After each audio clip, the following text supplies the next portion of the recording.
Hello and welcome. My name is Chad Toprak, and I'd like to begin by acknowledging that Freeplay hosts and broadcasts from the stolen lands of the Wurundjeri people of the Kulin Nations, where stories have been shared and games have been played since time immemorial. We pay our respects to elders past, present, and emerging, and to anyone watching who has a connection to the world's oldest continuing culture. Sovereignty was never ceded, and the violence of the colonial project is ongoing. Freeplay also stands in solidarity with Black communities, both here and around the world, against prejudice, injustice, and violence. Black Lives Matter is not a new or revolutionary statement, but it is one that needs to be said and said again and said louder. So thank you for tuning in to Finding a Place in the Industry. We have Fabian Mora here as our guest. Fabian is a Melbourne-based game developer, 3D artist, and animator whose work primarily focuses on creating novel, experimental, and engaging user experiences. Fabian's professional practice spans across multiple genres, including 3D audiovisual and hybrid animation. With a background in Mechatronics Engineering, Fabian developed a game called Tower Up, an audio reactive local multiplayer game which utilizes alternative controllers to provide an innovative gameplay experience. Over to you, Fabian. Thanks, Chad. Hey guys. In this, I'm going to talk about finding a place in the industry. It's mainly about my journey changing from mechatronics engineering, something that is really structured, has a lot of rules, to the creative space. That is something that is more lucid, more open, and all the ups and downs through that journey. Just changing to the slides. So in this talk, we're going to talk about that. Just difficulties here. I'll just go through this one. So this is a brief overview of the talk, a bit about my journey from mechatronics engineering to the creative space, how I went to all the experiments and projects that I did, and how did my research created the game that I developed at the end. So a little bit about my background. So my passion to video games came really early in life. I remember around 3 to 4 years old that I first went to my grandparents' house, and they had a SNES. And the first time that I grabbed the controller, it was really interesting when I pushed the button and saw that in the screen something just jumped or moved around, and that it had instant feedback from something in the real life to the digital space. And that struck something in me and created like that intrigue and curiosity about video games. I don't know if it happens to you, but my brother at that moment, I was 100% that he actually disconnected the control, and he was the one playing, and I was the one that was pressing the buttons and wasn't doing anything. It was mostly around Christmas when the N64 came out that all my siblings, my cousins wanted a N64, and we all got it for Christmas. And we used to do tournaments about Mario Kart and all that stuff. And it was that fun of having like that couch gaming where everybody was having fun. The frustration that came out of it. So at that moment, I was really bad at Mario Kart. I'm not that I'm good right now, but so it was that frustration and fun, and like just trying to put your elbow to him just to make him lose and all that stuff. And all of that really resonated with me, and how video game can create that emotion in us. As well, when I used to go to the movies, I always thought that how can this movie be related to a video game? Can it be through how the level will be, how the story can be, and all that stuff? So I always had that passion for video games.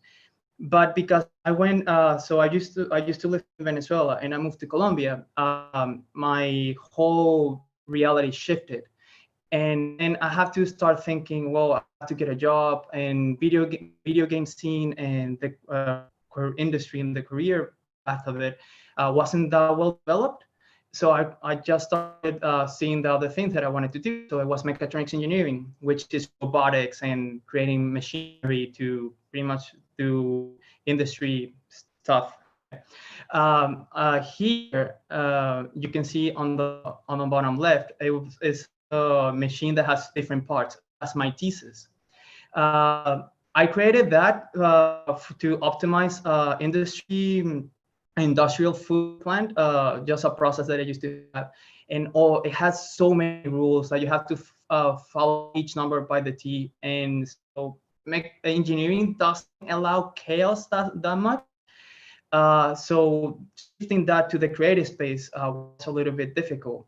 There's another project that I did. That's one of my favorites. That on the bottom right, it's a small electronic car. So that car, what it does is that if you put it on one space, the car reaches the space, and then if you move it to another location, the car by itself will move into that position that it was first. That was the first time that I actually coded like really well, and it was really awesome. But like I said, everything has to have a set of rules. So everything has to have, if you miss a number, like a bridge will collapse. So living in a mathematical world where everything is just has a set of rules, and passing to a creative space where actually while there are rules, everything is just a little bit more open, and you can invite that chaos in, and that create different experiences was really interesting. So when I finished my bachelor, the opportunity came for me to move to Australia and study a master's and about game development and all that stuff. And jumped right on it and just did it. Then I went to study a master's of animation, games, and interactivity at RMIT. But it was really daunting at the beginning when I just got into the classroom, and like as well being new in a new country and not knowing anybody.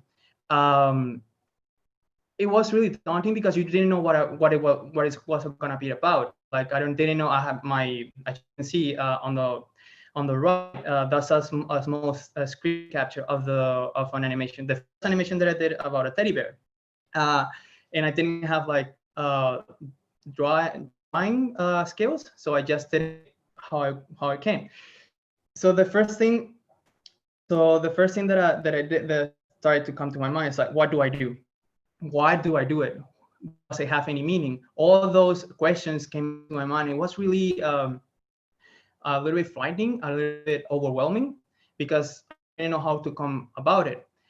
So I just started thinking, okay, if it's a master of animation, games, and interactivity, so let's try to each semester to do one thing, and by doing one thing, I will know what is the path I want to take for my own practice. So in the first semester, I did animation. That is the one that you see on your right.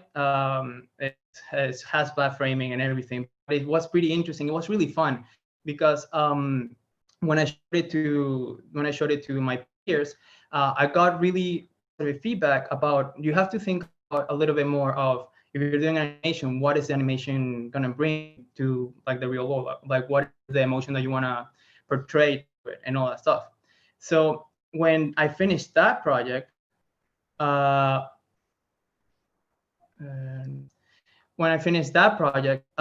started my second semester. I wanted to start experimenting. I wanted to push the label. I wanted to start thinking, okay, can this be done in a different way? The first thing that I did was I just grabbed a coffee cup that I was in the studio and draw a whole panorama of the Colton Gardens there. And the idea is that if you put the coffee cup in top of a record player, when the record player starts, it will start spinning, and you can see the panorama of what was drawn there, like playing in real life kind of thing. So that's the thing that I wanted to do. I started experimenting there. So my animation, the animation that I wanted to do for the second project was something a little bit more experimental. So I started thinking after, like when I was getting out of work and all stuff, I would always take the train, and always see everybody in the train late at night, 3 a.m., like really tired, obviously hard day of work and all that stuff. And I started thinking, okay, can these kind of situations be used in animation? And I started thinking, okay, what happens if I put a character in the and just doing a hyper animation in this kind of situation, just to give a different thinking about how to get ideas to an animation. And I started doing a lot of acetates. There's a really known artist called Humber McTeese. He does uses acetates to do animations. The pretty much the same idea as you see in the screen of the unexpected friend. He puts the acetate on the real world and creates something out of it. So I took that method, and what I wanted to create of it is just something that it was a little bit more. So let me see if this shows. New share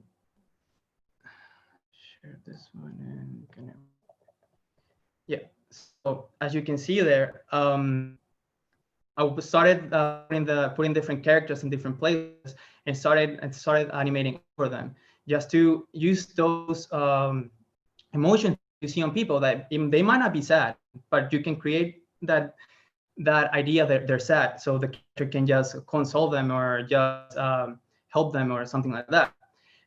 When this whole process was a lot of experimenting.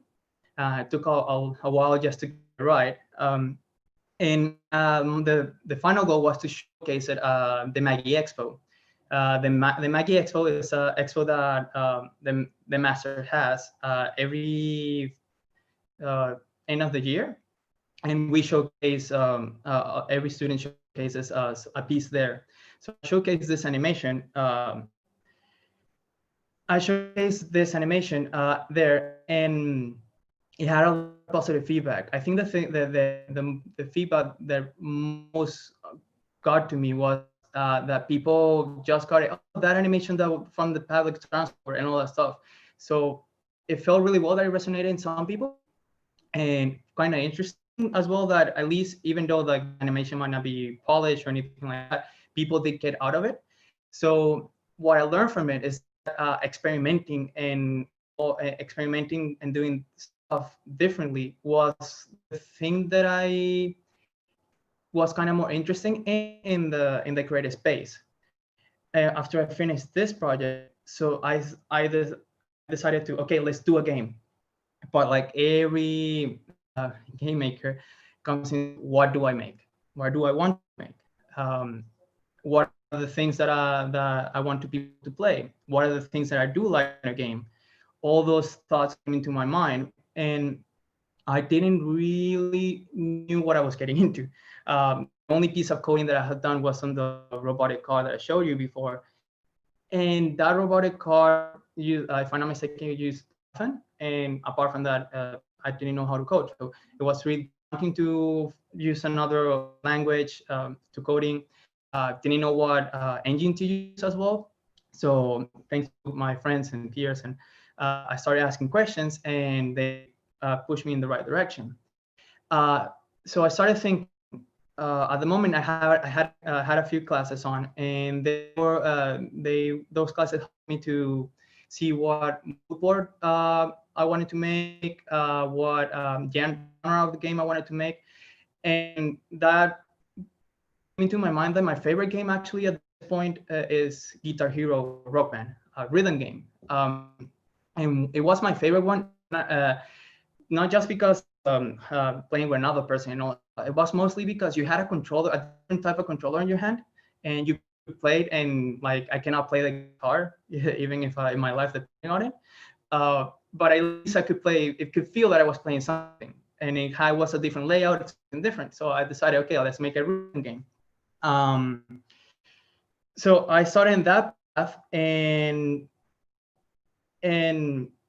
because I wanted to make a game at the moment, I said, okay, let's try to read a little bit more about it. Okay, let's read why Guitar Hero was successful and all that stuff. And it became research time. So for this research, decided to use the use of alternative controllers to create social and enhance the video game experience. Why that research? Because I saw when I was reading, I saw that controllers have been used mainly the same layout all the time. That's not bad, but the controller hasn't changed that much since it was created for the Nintendo and all that stuff till now to the Xbox One and all that stuff. The layout's pretty much the same. You use the bumpers to shoot, the A button or X button to jump, and so on. So with this research, I wanted to explore, okay, what happens if we use a different kind of controller to create more, to enhance the gameplay experience between the players and the game itself.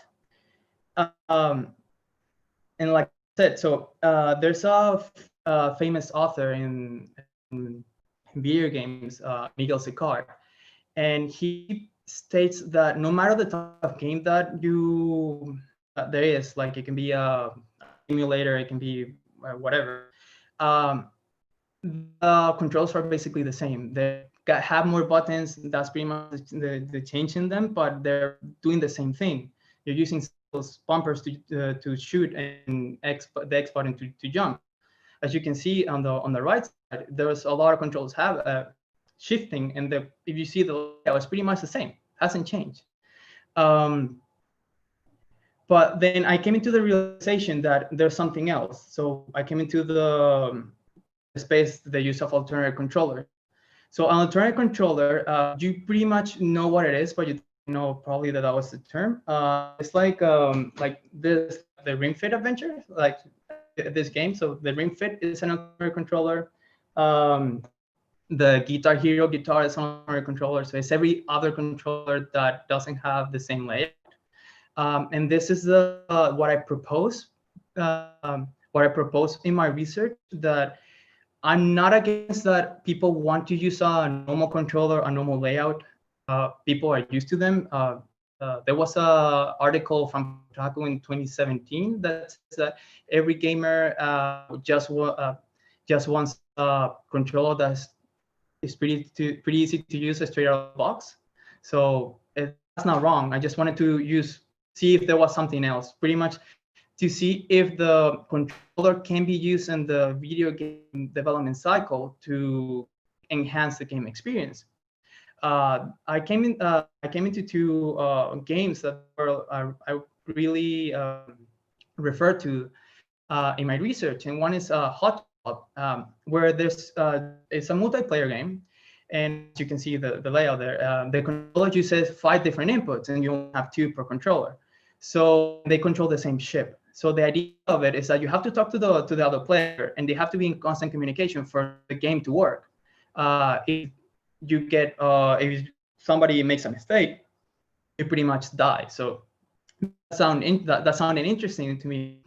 There was another one that is Hit Me from Kahoabe.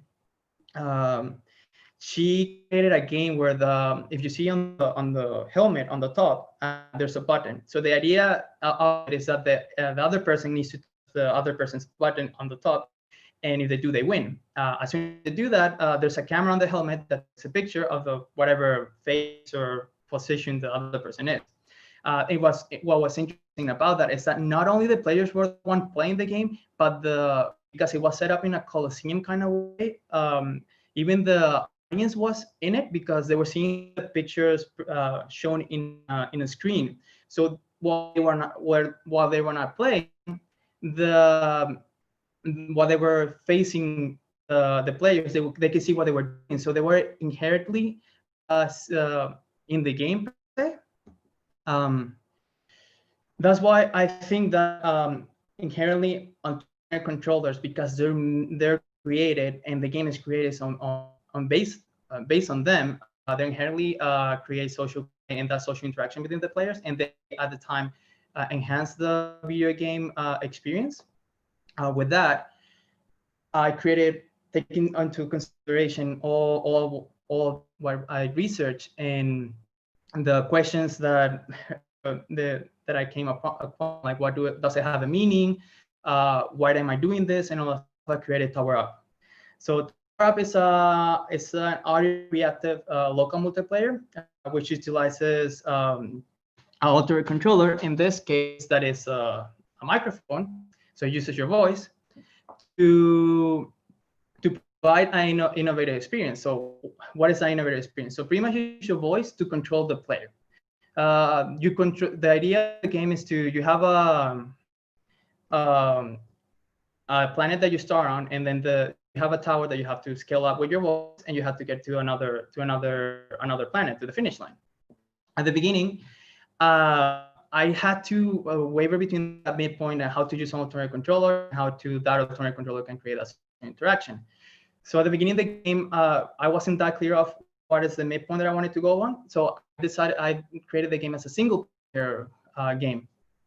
When I created that single player game, I did the programming and all that stuff, have asked for help.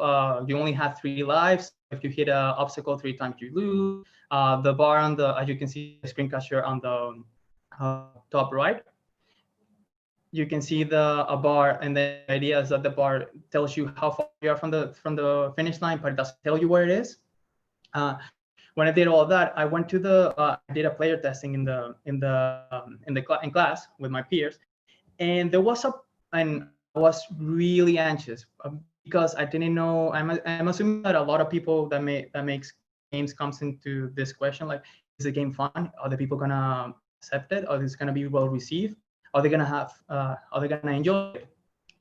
And there was a point when they were player testing, I was receiving the feedback where one of my friends was telling jokes to the person that was playing, and she, just to make her laugh, and so the tower will grow faster.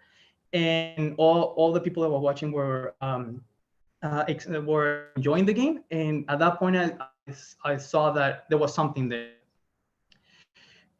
At that moment, I came into the realization that one of the things that alternate controllers do is that they put it in a multiplayer format. So I restructured the game again and made it multiplayer. So in the left is you can see that the tower is making like those kind of snaky, glitchy kind of forms. And I thought that if I wanted to experiment more, I can actually make another mechanic with it, because it was pretty interesting. Our game at this point wasn't using the keyboard, so you use the keyboard to give it direction to the tower. So you use your voice and then the keyboard to give direction, your voice to grow it, and then the keyboard to make direction. I don't know if it makes sense, but at that point, I received some feedback that why not make the game all ARIA reactive. Don't use keyboard, don't use anything. And I did. And that's why you see those kind of forms. And I thought, okay, that's an interesting mechanic. If I can implement it in something else, it can be another game by itself as well. And we were having all this. The game was hard because they had HUD, and they didn't have indicators and how to know when it goes left, right, and all that stuff.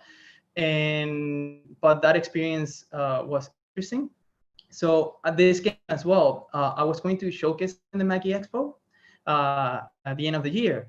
So from all the feedback, this is how it looked at the end. It had indicators on the sides where, depending on how you screen, it will tell you, okay, the tower will go up, right, down, or left.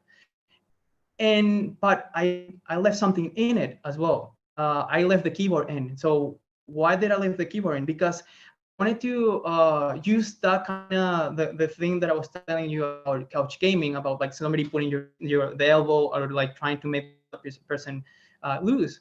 To, okay, they have an edge. If I tell them you can use the keyboard at one point, what will they do?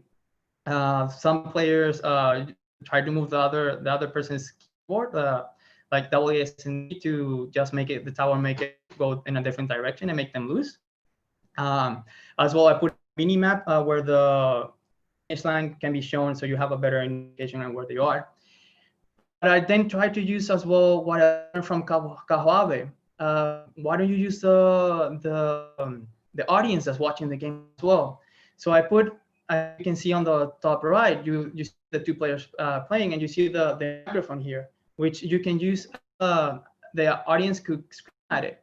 Their interaction will be minimal because the only mechanic it has is that the finish line will just go farther away from the players. That's it. But then it will just make the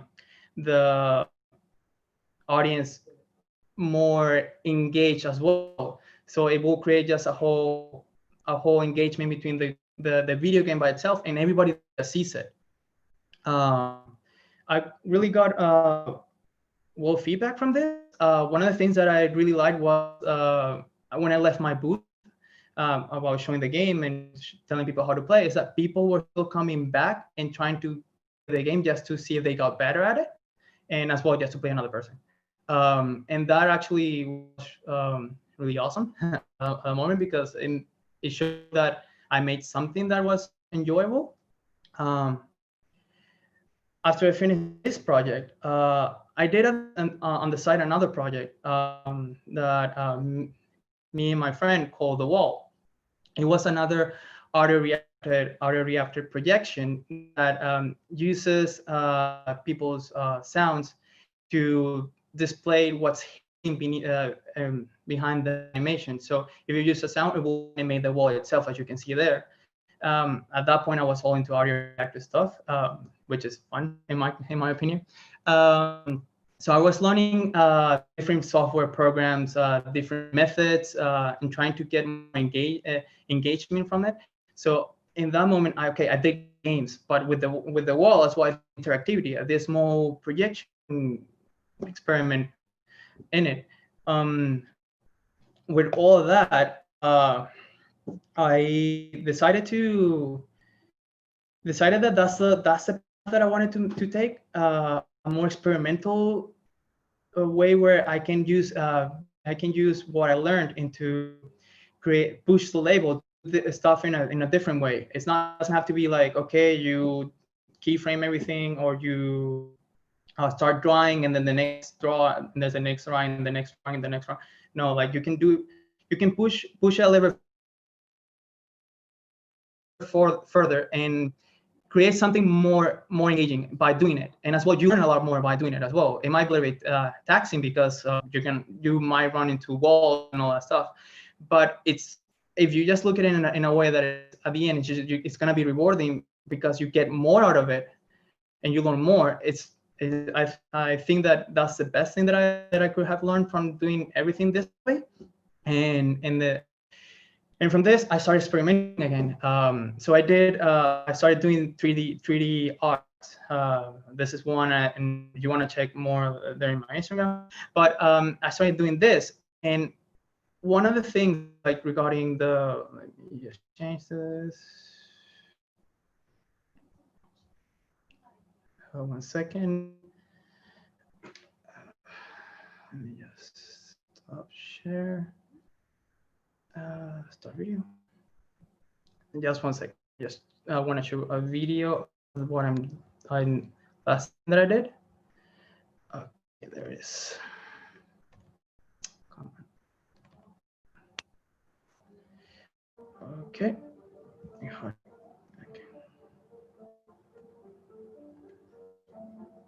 Share screen. This is okay. So, and this is the last thing that I did. It is using Ruben, another artist that I follow. It's Ruben Fro's. He does 3D scans of places and uses point clouds to create engaging animation from it. And he uses Unity and all that stuff. And I thought, okay, that's pretty interesting. And with the current situation that's happening, where pretty much we were all isolated into 4 walls, I thought, didn't we use this, where we are seeing our present state, as something else? So I scanned my bedroom and started putting it in Unity and started seeing more interesting stuff. This is just a test. I call it memory, where I started thinking, okay, what happens if you put this in a VR environment?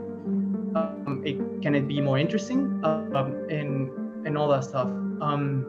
So yeah, guys, that's pretty much basically it. That's basically it. See if I can change it to the Yep. And thanks for hearing me. I know I talked a lot. If you have any questions, I'm open to do them. And at the end, that's my website, my Instagram, if you want to see more the stuff that I do. And if you don't know what to ask and the question comes later, you can email me. I'm happy to have a chat. Thanks.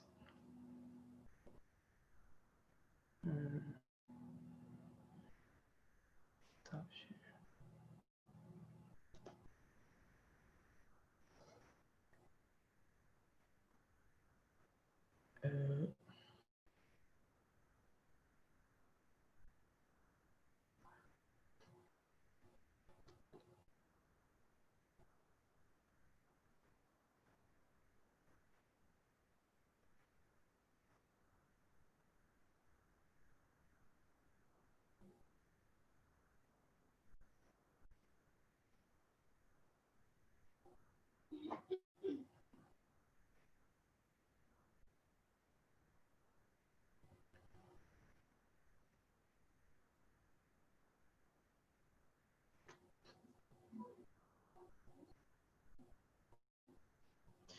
Is there a link to the video to that video at all?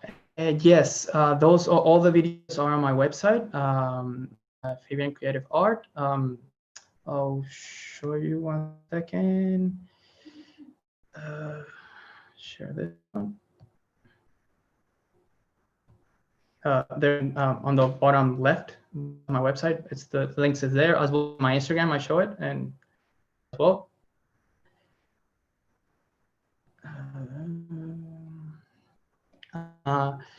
What are your thoughts on the use of VR doing it interesting social control? My thought is virtual reality.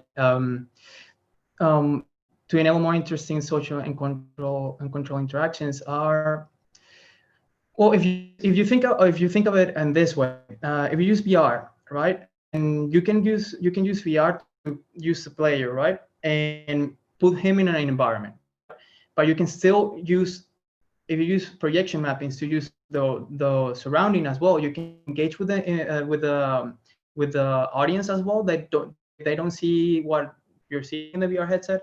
There's actually an idea that I've been having with a friend of doing a VR kind of dating game. The idea of it is that one person uses the VR and he only can see a few things, but the other person that sees the screen or the projection or whatever other media sees other things. So they have to talk to each other because you're using a VR headset. You cannot see them. So it's you can use a VR headset to create more social engagement as well. There's I don't remember the name, but somebody that used to do the RT course that did a whole VR story on his father's uh, backstory on it, and that animation went globally, and it's all on a VR headset. So I do think that VR is a underused media at the moment that can be used more if you delve in it more. I don't know if that responds to the questions, but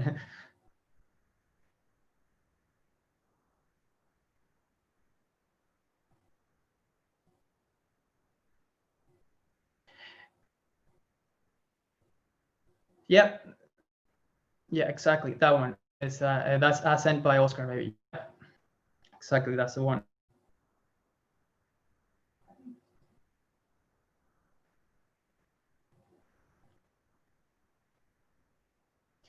What are you? I think what draws me to custom controllers and social interactions is that inherently custom controllers create those social interactions because they're weird to use. And I know that not a lot of players want to need to learn this new controller again, and this new controller again. But what draws me from it is that the player doesn't have a really well-controlled environment as soon as they come into the game, because they have to learn the controller from there. It's straight out of the point. So that engagement alone is like they have no expectations of what it's going to be, and that interaction between the players and the game is really interesting as well. Now that gaming has become a little bit more virtual and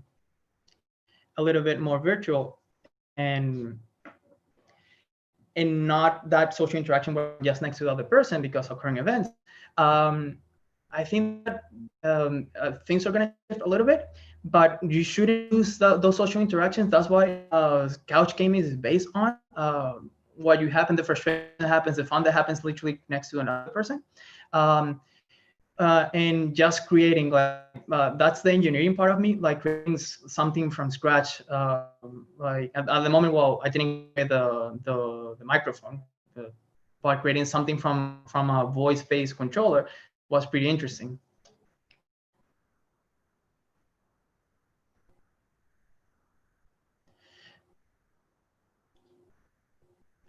And thanks guys for everything and for hearing me.